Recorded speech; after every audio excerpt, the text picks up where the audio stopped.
Hello दोस्तों। आज मैं आपके लिए कहानी लेकर आई हूँ ताज़ी हवा का झोंका। रूपाली ने जल्दी से चाय चढ़ाई और दूसरी गैस पर आलू उबलने रख दिए। इतने में मोहित की आवाज़ आ गई। रूपाली, चाय। हाँ, ला रही हूँ। वह जल्दी से मोहित की चाय उसको बालकनी में दे आती है और आटा गूंथने लगती है। लंच के लिए आलू की सूखी सब्जी और पराठे बनाकर टिफिन पैक कर देती है। फिर जल्दी जल्दी नाश्ते के लिए सैंडविच बनाने लगती है। मोहित एक कंपनी में नौकरी करता था और रूपाली हाउसवाइफ थी। रूपाली पढ़ी लिखी और सुंदर महिला थी। शादी से पहले नौकरी भी करती थी, पर मोहित को औरतों का घर के बाहर जाकर नौकरी करना पसंद नहीं था। पढ़ा लिखा होने के बावजूद भी उसकी सोच काफ़ी दकियानूसी थी। उसके हिसाब से तो औरतों को घर में रहकर घर संभालना चाहिए। वह कभी भी रूपाली को गली बाजार में नहीं जाने देता था। रूपाली पूरा दिन घर में अकेले रहते रहते उब गई थी। अब उसे मोहित से भी चिढ़ होने लगी थी। एक दिन रूपाली सोचने लगी, हम नीचे के फ्लोर पर रहते हैं, ऊपर वाला कमरा किराए खाली ही पड़ा रहता है, क्यों ना उसको किराए पर चढ़ा दें। एक्स्ट्रा आमदनी भी शुरू हो जाएगी। कल को बच्चे होंगे, उनके खर्चे होंगे तो पैसे काम आएंगे। पूरा दिन घर में अकेली रहती हूँ तो दिल भी लगा रहेगा। सोचती है रात को मोहित से बात करूँगी। जब शाम को मोहित ऑफिस से आता है तो वह जल्दी जल्दी रात के खाने की तैयारी में लग जाती है। रात को सोने के लिए जब हम अपने कमरे में आते हैं तो रूपाली मोहित से कहती है, आपसे एक बात कहूँ, बुरा ना तो नहीं मानोगे? हाँ कहो। मैं सोच रही थी अगर ऊपर वाला कमरा किराए पर चढ़ा दें तो एक्स्ट्रा इनकम आने शुरू हो जाएगी। तो मोहित हंसने लगा। सच में रूपाली, मुझे नहीं पता था तुम्हारा दिमाग भी काम करता है। बहुत बड़ी आइडिया है। पता नहीं अभी तक मेरे दिमाग में क्यों नहीं आया। चलो मैं बात करता हूँ किसी डीलर से। इन बातों को 3 दिन ही हुए थे। वह बाहर सब्जी खरीद रही थी तो सामने से आते हुए अपनी सहेली के भाई को देखती है। अरे राजू, तुम यहाँ? रूपाली दीदी, आप यहाँ? हाँ, मेरा घर यहीं है। पर तुम यहाँ पर क्या कर रही हो? कुछ नहीं दीदी, कोर्स करने आया था। रहने के लिए कमरा चाहिए था। एक दोस्त ने बताया था कि कमरा खाली है। इतने बात करने आया, वह किसी और बच्चे ने ले लिया। चलो कोई बात नहीं, तुम अंदर तो आओ। वह राजू को अपने घर ले आती है। उसे अच्छी तरह से चाय नाश्ता करवाती है। उसकी पसंद के गर्मा गर्म आलू के पकौड़े बनाती है। वह बहुत मना करता है, दीदी आप परेशान मत हो। कितने समय के बाद देख रही हूँ राजू तुम्हें। तुम्हारे पापा का ट्रांसफ़र हो गया था, 4 साल तो हो गए होंगे हमें एक दूसरे से मिले हुए। हाँ दीदी, मैं पढ़ाई करने के लिए कुछ समय के लिए दिल्ली के बाहर गया था। इतने वापस आया, आपकी शादी हो चुकी थी। फिर मिलने का संजोग ही नहीं बैठा। फिर राजू को कहती है, राजू हमारे ऊपर वाला फ्लोर पर भी कमरा खाली है। तो राजू खुश हो जाता है, अरे वाह दीदी, है तो बहुत बढ़िया बात है। पर राजू, मैं तुम्हें डायरेक्ट नहीं दे सकती। तुम अपने जीजा से फ़ोन पर बात कर लेना और उन्हें यह मत बताना कि तुम मुझे जानते हो। क्यों दीदी? कुछ नहीं राजू, वह मेरे मायके वालों के नाम से चिढ़ते हैं। वह पूछे तो कह देना किसी ने बताया था कि आपके यहाँ कमरा खाली है। ठीक है दीदी। राजू मोहित से फ़ोन पर बात करता है। मोहित कहता है, 10,000 लगेंगे। एक महीने के खाने नाश्ते के साथ बिजली का बिल अलग से देना पड़ेगा। ठीक है मोहित जी, कल आ जाऊँ?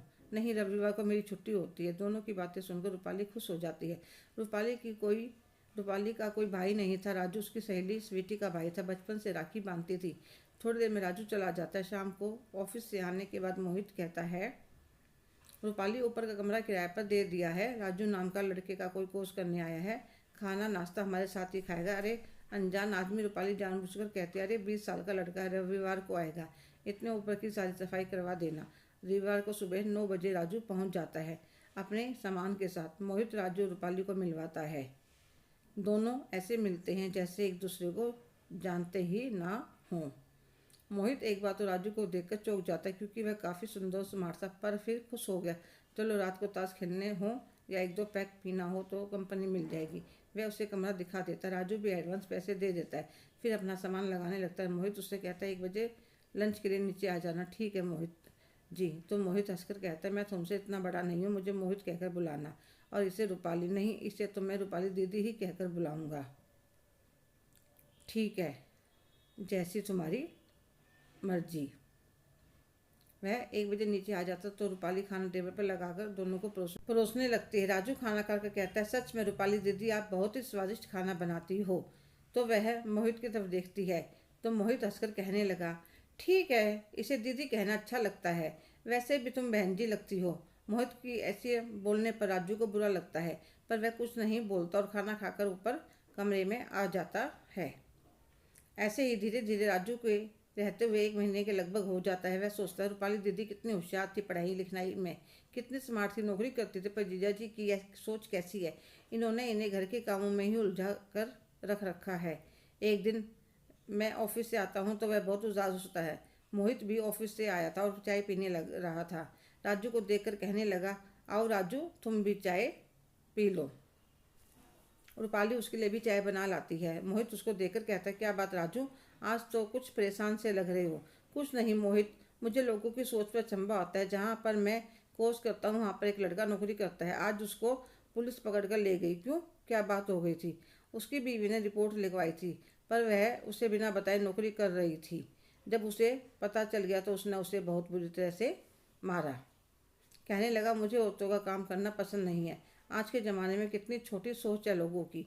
एक बात तो मोहित शक पका जाता है। फिर कहने लगा, पता नहीं कैसे लोग हैं दुनिया में। मैं तो रूपाली को खुद कहता हूँ, तुम घर पर बच्चों को ट्यूशन पढ़ाना चाहो, डांस सिखाना चाहो तो सिखा सकती हो। हाँ मोहित, सबकी सोच तुम्हारी जैसी नहीं होती। तुम तो एक खुली सोच के इंसान हो। तो मोहित का सीना गर्व से चौड़ा हो जाता है। रूपाली भी मौके का फ़ायदा उठाती है और आसपास के बच्चों को डांस क्लास देने लगती है। अब वह बहुत खुश रहने लगी थी। बच्चों के साथ उसका समय बड़े आराम से कट जाता था और हाथ में पैसे भी रहने लगे थे। एक दिन रूपाली का जन्मदिन था, पर मोहित को याद ही नहीं था। राजू रूपाली के लिए सूट लेकर आता है तो रूपाली उसको कहते, राजू, इतना खर्चा करने की क्या जरूरत थी? दीदी, आप मुझे अपने मन से भाई नहीं मानती। राजू, ऐसा फिर कभी मत कहना, पर अभी तुम छोटे हो। फिर क्या हुआ दीदी? और फिर वह एक छोटा सा केक और खाना भी ऑर्डर कर देता है। इतने में मोहित भी आ जाता है। अरे आज क्या बात, बड़ा हंसी मजाक हो रहा है। आज वह दीदी का जन्मदिन है, इसलिए खाना बाहर से ऑर्डर कर रहे हैं। इतनी देर में खाना भी आ जाता है। तो राजू कहता है, दीदी आप बैठिए, आज खाना मैं लगाऊंगा टेबल पर। तो मोहित कहता है, क्यों भाई, मेरी बीवी है, आज मैं खाना सर्व करूँगा इसको। कमरे में आने के बाद रूपाली कहती, कितना अच्छा लड़का है। लड़का नहीं, नौजवान है, और तुम शादीशुदा हो, मर्यादा में रहो। क्या मोहित, तुम भी? अब मोहित रूपाली के आसपास ही रहने लगा था। जब राजू रूपाली की किचन में हेल्प करवाने लगता तो मोहित उसे हटाकर खुद लग जाता। धीरे धीरे मोहित रूपाली के करीब आ रहा था। जो मोहित ऑफिस से आने के बाद टेलीविज़न देखने में मगन रहता था, अब रूपाली की मदद करने लगा था।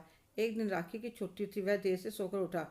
बाहर आकर देखता सारा खाना तैयार है, घर भी साफ चमक रहा है और रूपाली कहीं नजर नहीं आ रही। तो वह धीरे से बिना आवाज़ करे ऊपर जाता, यह सोचकर कि आज तो इन दोनों को रंगे हाथ पकड़ लूंगा। और ऊपर जाने के बाद क्या देखता, रूपाली ने बड़ी ही सुंदर साड़ी पहन रखी थी। हाथ में आरती की थाली ली। राजू की आरती उतार कर राखी बांधकर मुँह मीठा करवाती है। राजू गिफ्ट देने लगता है तो रूपाली मना करते, नहीं राजू। तो वह कहने लगा, दीदी मेरा कोर्स पूरा हो गया, फिर पता नहीं कब मुलाकात होगी। इतने में रूपाली की नज़र मोहित पर चली जाती है तो वह काँप जाते। मोहित कहता है, तुम एक दूसरे को कब से जानते हो? मोहित, यह मेरी सहेली का भाई है, मैं बचपन से इसे राखी बांधने की आ रही हूँ। तुमने मुझे बताया नहीं, क्यों नहीं? मैंने सोचा आप विश्वास नहीं करोगे, कह दोगे कि ऐसे भी कोई भाई बहन होते हैं।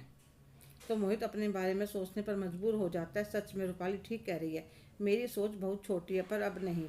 फिर वह राजू से कहता है, साले साहब अब अपने जीजा जी से मिल लीजिए, चलो नीचे खाना खाते हैं। वह खाना खाते हुए कहता है, जीजा जी मैं कल चला जाऊंगा, अब मेरा कोर्स पूरा हो गया है, दीदी का ध्यान रखना। हाँ राजू, अब मैं तुम्हारी दीदी का पूरा ध्यान रखूंगा। और वह 30,000 वापस देते हुए कहता है, यह लो राजू तुम्हारे पैसे, बहन के घर के पर रहने का किराया नहीं लगता। नहीं जीजा जी, छोटे हो साले साहब, हुक्म तो मानना पड़ेगा। ले लो राजू। क्या तुम स्वीटी के यहाँ रहते तब भी किराया देते? और अगले दिन राजू चला जाता है। रूपाली सोचते, राजू के आने से मेरे जीवन में एक ताज़ी हवा का झोंका आ गया है, जिसने मेरी ज़िंदगी बदल कर रख दी है। मोहित मेरे कितने करीब हो गया है। सच में राजू ने एक भाई होने का फ़र्ज़ निभाया। रूपाली भगवान को शुक्रिया अदा कहती है। हेलो दोस्तों, कैसे हो आप सभी? आज की कहानी आपको कैसी लगी कमेंट करके ज़रूर बताइएगा। अगर आप मेरे चैनल पर नए हैं तो प्लीज़ लाइक, शेयर, सब्सक्राइब करना ना भूलें। धन्यवाद।